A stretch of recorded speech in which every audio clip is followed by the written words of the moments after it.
이번 시간에는 우리 참조 무게성에 대해서 같이 한번 살펴보도록 하겠습니다. 우리 참조 무게성이요. 이 참조 무게성이라는 거는 뭘 얘기하냐면은 예를 들어서 이제 내가 한 6개월 정도 여행을 갔다가 다시 이제 집으로 되돌아갈 거예요. 해서 내가 원래 살던 집으로 막 찾아갔어요. 찾아가서 띵동 하고 초인종을 눌렀더니 모르는 사람이 막 나와요. 해서 원래 살고 있던 사람들 어디 갔냐 물어보니까 이사 갔대요. 없대요. 그런 경우가 이제 참조 무게성이 깨졌다. 참조 무게성이 이제 위배됐다. 그렇게 이제 표현하는 거예요. 그래서 참조 무게성이라는 거는 찾아갔을 때 뭔가 이제 데이터를 찾아갔을 때 없는 거 그걸 보고 우리가 참조 무게성이 위배됐다. 참조 무게성이 깨졌다. 그렇게 이제 얘기하는 거예요. 그래서 참조 무게성이라는 거는 뭔가 이제 찾아갔을 때 그 데이터가 있어야 됩니다. 그래서 이 참조 무게성은 외래키 값, 우리 외래키라는 거 배웠죠? 그 외래키 값은 널 값이거나 참조 릴레이션에 우리 기본 키 값과 동일해야 된다. 릴레이션은 참조할 수 없는, 참조를 못하는 그런 외래키 값을 가질 수 없다. 그런 규정을 보고 우리가 이제 참조 무게성 그렇게 이제 푸릅니다.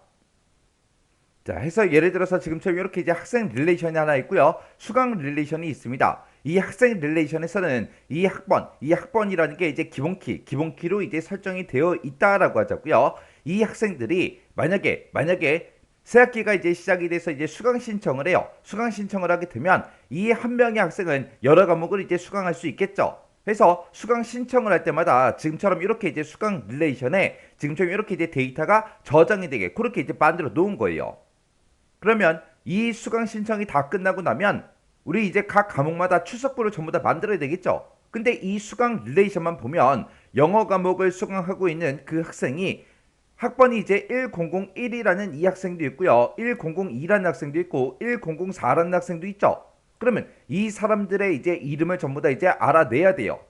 그때는 우리가 이 수강 릴레이션에 들어있는 이 학번을 가지고 학생 릴레이션을 이제 찾아가야 되겠죠. 찾아가서 1001은 김상욱이네, 1002는 임선호네, 그 다음에 1004는 이다혜다. 그렇게 해서 이제 학생들의 이름을 전부 다 이제 꺼내 올 거예요. 그렇게 해서 이제 추석부를 만들면 되겠죠. 그때 이 학번이라는 이 필드는 이제 외래키가 되는 거죠. 외래키가.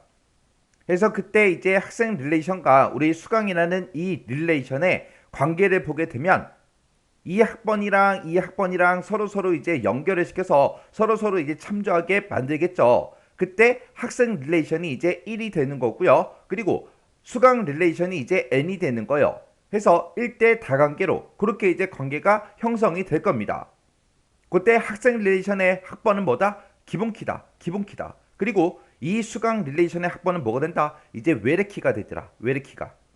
그렇게 해서 이 외래키를 가지고 이제 기본키, 학생 릴레이션을 이제 찾아가서 이 학번을 가진 각각의 사람들의 이름을 전부 다 이제 꺼내 올 거라고요. 그렇게 해서 이제 우리가 출석부를 이제 만들면 되는데 지금 이 수강 릴레이션을 보게 되면 맨 마지막 사람이 이제 1005예요. 그래서 1005라는 값을 가지고 이제 학생 릴레이션에 찾아갔습니다. 찾아갔더니 1005가 있다 없다?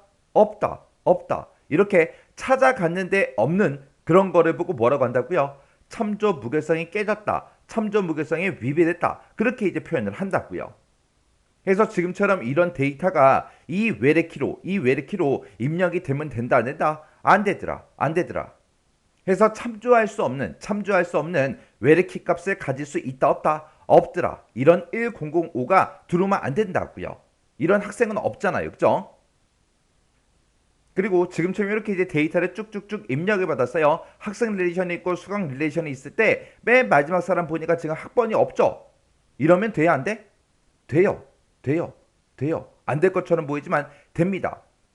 이게 왜 되냐? 이제 출석부를 만드는데 이제 영어 과목을 수강하고 있는 학생이 1001이 있고요. 1002가 있습니다. 그리고 1004가 있죠. 그러면 이 세 명의 데이터를 가지고 이제 영어 과목에 이제 출석부를 만들면 될 거고 그 다음에 이제 전산에 대해서 이제 출석부를 만드는데 그때 전산 보니까 1001이라는 요 학생도 있고요. 그 다음에 맨 밑에 보니까 전산이라고 써져 있는데 학번이 없네요. 그러면 1001이라는 거는 학번을 가지고 있기 때문에 그때 1001에 찾아가서 김상욱이다 하고 요 사람의 이름을 이제 꺼내올 거예요. 근데 맨 마지막에 보니까 전산이라고 써져 있는데 학번이 없어요. 학번이 없으면 우리 학생 릴레이션을 찾아간다 안 찾아간다? 찾아가지 않더라. 찾아갈 수가 없더라. 왜? 뭔가 값이 있어야 찾아갈 거 아니에요. 없잖아요. 없으면 안 찾아가면 돼요. 이 참조 무결성은 찾아갔을 때 없는 거, 찾아갔을 때 뭔가를 이제 찾아갔을 때 없는 그 상태를 보고 우리가 이제 참조 무결성이 이제 위배된다. 그렇게 이제 표현한다고 했죠. 근데 얘는 지금 학번이 없기 때문에 찾아갈 수가 없잖아요. 그러면 참조 무결성이 이제 위배가 돼야 안 돼? 안 된다고요. 괜찮다고요.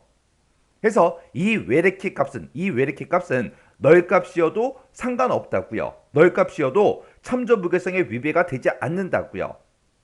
그래서 우리 수강 릴레이션의 이 학번이 이제 외래키인데 이 외래키 값은 지금처럼 이렇게 비어있는 값이 있어도 상관없어요. 그리고 지금 이 학번에다가 만약에 값을 꼭 입력을 하겠다. 널 값이 아니라 값을 입력하겠다. 그랬을 때는 우리 참조 릴레이션의 기본키에 들어있는 이 값과 똑같은 값들만 지금처럼 이렇게 이제 입력을 해야 된다고요. 그리고 우리 외래키라는 게 있고 이제 참조하려는 그 테이블에 기본키가 있죠. 여기서 이제 참조하려는 그 테이블의 기본키라는 거는 학생 릴레이션의 이제 학번이라는 이 필드를 보고 얘기하는 거고 여기서 얘기하는 외래키가 수강 릴레이션의 이제 학번을 보고 얘기하는 거죠. 이런 기본키와 이제 외래키는 도메인과 그리고 속성의 개수가 이제 같아야 됩니다. 여기서 이제 도메인이다 그러면 도메인은 지금 이 값들 기본키에 입력된 이 값들만 우리가 수강 릴레이션의 학번에다가 우리가 입력을 할 수 있다 그 얘기를 하는 거고요. 여기서 이제 속성의 개수가 같아야 된다. 그거는 우리 기본키가 지금 학번이라는 이 필드 하나로 돼 있죠. 하나로 돼 있으니까 이 수강 릴레이션에서도 학번 하나가 이제 외래키가 되는 거라고요. 자, 그럼 이제 예제 좀 보자고요. 자, 우리 예제를 보니까 이제 수강이라는 그 릴레이션의 학번 속성에는 그랬습니다. 수강이라는 이 릴레이션의 학번이라는 이 속성은 이제 외래키죠. 외래키고 학생이라는 그 릴레이션의 이제 학번이요. 학생이라는 그 릴레이션의 학번 그러면 얘가 이제 기본키죠. 기본키. 그래서 이 수강이라는 이 릴레이션의 학번이라는 이 속성에는 학생 릴레이션의 학번 속성에 없는 값은 이제 입력할 수 있다 없다? 없다. 내가 만약에 수강 릴레이션에다가 새로운 데이터를 이제 내가 추가를 시키는데 이 학번을 쳐다보니까 1001번부터 시작해서 1004번까지밖에 없어요. 근데 여기다가 내가 1005를 만약에 쓴다. 그럼 말도 안 되잖아요. 그래서 1005처럼 그런 값을 이제 입력할 수 없다. 그렇게 이제 표현을 해 놓은 겁니다. 예시를 보니까 이제 수강 릴레이션의 학번과 학번 릴레이션의 학번 그 속성에는 같은 종류의 데이터가 입력이 돼 있어야 된다. 지금 이 그림상으로는 우리가 지금 이 학번에 1001이라고 되어 있는데 이게 숫자인지 문자인지 우리가 확인은 못해요. 지금은 그림상으로만 그냥 보고 있는 거기 때문에 확인은 못하지만 만약에 학생 릴레이션에서 이 학번을 문자 데이터 1001, 문자 데이터 1002, 1003, 1004 만약에 그렇게 입력이 돼 있다면 이 수강이라는 이 릴레이션의 학번도 문자 데이터로 그렇게 이제 입력이 되게끔 그렇게 이제 만들어야 된다. 그 얘기예요. 만약에 이 학생 릴레이션에서 이 학번을 입력할 때 이 1001이다 1002다 해서 이거를 이제 만약에 숫자로 입력을 했다. 그러면 그때도 이 수강이라는 릴레이션에서 학번을 입력할 때도 우리가 이제 숫자 형태로 그렇게 이제 입력이 되게끔 그렇게 이제 만들어줘야 된다. 그거예요. 만약에 학생 릴레이션의 학번은 만약에 문자 데이터로 그렇게 이제 취급이 되게 그렇게 이제 만들어 놨는데 여기서 이제 숫자로 입력이 되게 해버리면 서로 이제 같은 데이터를 못 찾겠죠. 문자 1이랑 숫자 1이랑은 엄연히 다른 거잖아요. 해서 같은 종류의 데이터가 입력이 돼야 돼요. 그리고 지금 학생 릴레이션의 이제 학번이 1001번부터 시작해서 1004번까지만 있기 때문에 그 1001번부터 시작해서 1004번까지만 그 데이터가 이곳에 들어와야 된다. 그 얘기예요. 만약에 내가 여기다가 1006번을 입력하겠다. 못한다. 그 얘기예요. 만약에 1006을 입력하는 순간 어떻게 된다? 참조 무결성이 이제 위배가 되더라. 그리고 학생 릴레이션에서 기본키가 지금 현재는 우리 학번으로만 되어 있지만 만약에 학생 릴레이션의 기본키가 학번 플러스 이름, 학번이랑 이름이랑 이 성명이랑 이 두 가지를 묶어서 우리가 만약에 기본키로 만들었다면 그때 수강이라는 이 릴레이션의 외래키도 이 외래키도 학번 플러스 이름, 학번 플러스 성명으로 그렇게 이제 만들어 줘야 된다. 그 얘기요. 만약에 학생 릴레이션에서 학번 플러스 성명을 가지고 우리가 기본키로 설정을 했는데 지금처럼 수강 릴레이션에 지금처럼 이렇게 이제 구성하게 되면 얘는 이제 찾아갈 수가 없어요. 왜? 여기서 이제 기본키는 학번이랑 성명이랑 이 두 가지를 합쳐놓은 거잖아요. 그럼 이 두 가지를 합친 거랑 1001이랑 똑같아요? 아니잖아요. 다르잖아요. 다르니까 이제 못 찾아간다고요. 해서 이 수강이라는 릴레이션을 구성할 때는 우리가 학생 릴레이션 거를 잘 보고 우리가 구성을 해줘야 되겠죠. 이 학생 릴레이션에서 학번 플러스 성명으로 이제 기본키가 설정되어 있다면 이 사이에다가 우리가 성명을 넣어줘야 되겠죠. 그래야 우리 수강 릴레이션에서 학생 릴레이션을 이제 참조할 수 있다고요. 그래서 우리 참조 무결성이라는 거는 외래키 값은 널 값이 와도 상관없죠. 얘는 이제 기본키가 아니기 때문에 널 값이 올 수 있습니다. 그리고 내가 만약에 외래키에다가 이제 값을 입력하겠다라고 했을 때는 그때는 참조 릴레이션의 기본키 값과 동일한 값만 우리가 이제 사용을 해야 되겠죠. 그리고 외래키와 이제 참조하려는 그 테이블의 기본키는 도메인이 이제 똑같아야 되고요. 속성의 개수도 똑같아야 됩니다. 만약에 우리가 참조하려는 그 테이블의 이 기본키를 우리의 학번 플러스 우리 성명으로 만약에 이 두 가지 필드를 묶어서 우리가 기본키로 설정했다면 이 외래키도 똑같이 학번 플러스 성명으로 외래키가 이제 설정이 되게끔 그렇게 이제 속성의 개수도 똑같게 그렇게 이제 만들어줘야 된다. 그 얘기예요. 그래서 이 참조 무결성은 언제 위배가 된다? 내가 뭔가 데이터를 찾아갔을 때 없는 거. 찾아갔을 때 없어요. 찾아갔더니 없어요. 그럴 때 이제 참조 무결성이 위배가 된다. 그렇게 이제 얘기하는 거예요. 그래서 릴레이션은 참조할 수 없는 그런 외래키 값을 가질 수 있다 없다라는 그런 규정이 우리 참조 무결성이요.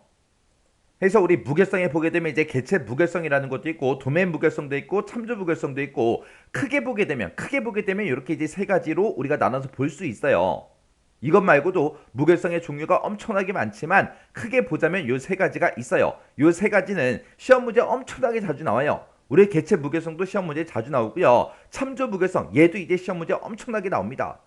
그래서 이 무결성들이 각각 이제 헷갈리지 않게끔 여러분들이 정확하게 이해하고 계셔야 돼요.